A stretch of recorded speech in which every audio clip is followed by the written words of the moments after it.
حضور علیہ الصلوۃ والسلام کو معراج عطا فرمائی تو کن معاملات کے اندر اور اس کی حکمت کیا تھی؟ معراج کی حکمت کیا تھی کہ آپ نے اعلان نبوت فرمایا. اعلان نبوت کے ساتھ ہی مشرکین مکہ نے ظلم و ستم کا پہاڑ گرم کر دیا، اپنے پرائے ہو گئے اور ہر طرف سے سازشیں، پریشانیاں، مشکلات، راہوں کے اندر کانٹے بچھائے جانے لگے. اور اس دور کے اندر دو ہستیاں ایسی تھیں جنہوں نے حضور علیہ الصلوۃ والسلام کی پشت پناہی کی، حضور کا ساتھ دیا اور حضور علیہ الصلوۃ والسلام کو حوصلہ اور جو ہے نا سہارا دیا.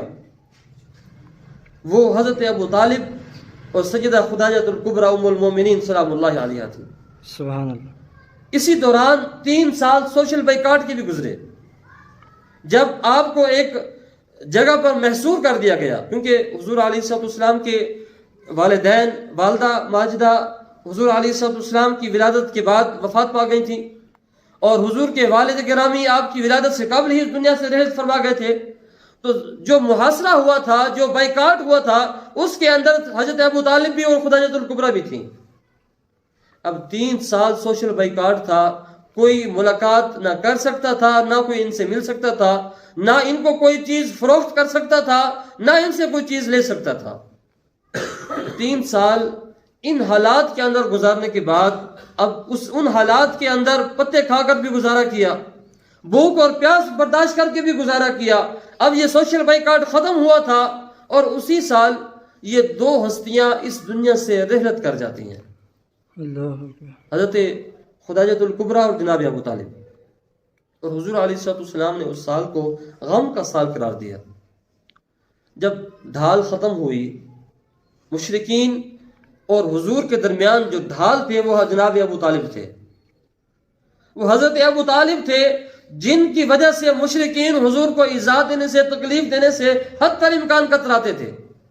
جب وہ ڈھال بھی ختم ہو گئی تو پھر انہوں نے بازار گرم کر دیا، اور حتیٰ کہ ایک مرتبہ حضور علیہ الصلوۃ والسلام کی شکایت لے کر مشرکین مکہ حضرت ابو طالب کے پاس آئے اور کہنے لگے کہ اے ابو طالب، آپ کی وجہ سے خاموش ہیں، اپنے بھتیجے کو کہیں کہ اس عمل سے باز آ جائیں، ورنہ پھر آپ کا حیا بھی نہیں کریں گے اور ہم سے جو ہو سکے گا کریں گے. دھمکی امیز لمحہ جب لہجہ انہوں نے اختیار کیا تو جناب ابو طالب نے حضور علیہ الصلوۃ والسلام سے فرمایا کہ اے بھتیجے، میرے کندھوں پر اتنا وزن نہ ڈال کہ میں اٹھا نہ سکوں. یعنی اتنی جو ہے نا مجھ پر اتنا وزن نہ آئے کہ میں اب جو ہے نا آپ کی پشت پناہی بھی نہ کر سکوں. حضور علیہ الصلوۃ والسلام نے فرمایا کہ چچا، آپ اگر میری پشت پناہی سے عاجز آ چکے ہیں تو آپ مجھے بے سہارا چھوڑ دیجئے. آپ کے بے سہارا چھوڑنے سے میں بے سہارا نہیں ہوں گا. مجھے جو سہارا ہے وہ رب کریم کا سہارا ہے. سبحان اللہ. اور اگر یہ لوگ میرے دائیں ہاتھ پر سورج آ کر رکھ دیں اور بائیں ہاتھ پر آ کر چاند کو رکھ دیں اور دنیا کے خزانے میرے قدموں میں ڈھیر کر دیں، پھر بھی اس رب کائنات کی قسم ہے میں ایک خدا کا پرچار کرنا نہیں چھوڑوں گا. سبحان اللہ. جب یہ معاملات بھی ختم ہو گئے، جناب ابو طالب بھی اس دنیا سے رحلت کر گئے، تو پھر مشرکین مکہ نے مشکلات کا، اذیت کا، پریشانیوں کے دروازے کھول دیے.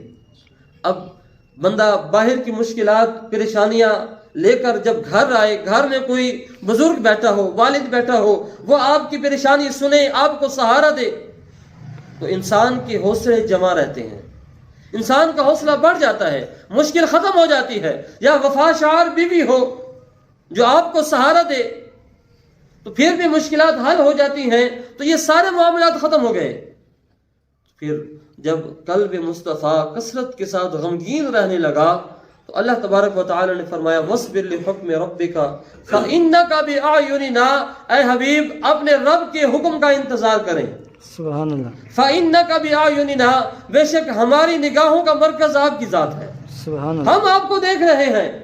اللہ کے حکم کا انتظار کریں. اور جب کہا جاتا ہے کہ پریشانی آ جائے، کوئی مشکل آ جائے، کوئی صدمہ آ جائے اور انسان اس صدمے سے باہر نہ نکل رہا ہو، تو پھر ساتھ کے دوست احباب کہتے ہیں کہ اسے آؤٹ آف سٹی بھیجیں، کسی اچھی جگہ پر بھیجیں، تفریح کے مقام پر بھیجیں، یا زیادہ وسعت ہے تو باہر کسی جگہ پر بھیج دیں تاکہ اس کا مزاج چینج ہو، ذہن سے جو بات اٹکی ہوئی ہے یہ ختم ہو اور اس کا مزاج اچھی آب و ہوا لے اور اس کا مزاج اچھے ذہن میں چلا جائے۔ تو پھر جب اللہ تبارک و تعالی نے دیکھا کہ میرا حبیب اب مشکل کے اندر ہے، پریشانی کے اندر ہے، یہ غم دل پر بیٹھ گیا ہے، رب کائنات نے فرمایا کہ اے حبیب اب چونکہ تیری نگاہوں کا مرکز تو ہماری ذات ہے۔ سبحان اللہ۔ حضور علیہ السلام نے فرمایا کہ اگر میں دنیا کے اندر اگر میں کسی کو خلیل بناتا، کسی کو دوست بناتا تو ابو بکر کو بناتا، لیکن میں نے دوست بنا لیا ہے۔ دوست کس کو بنایا ہے؟ اللہ تبارک و تعالی کو بنایا ہے۔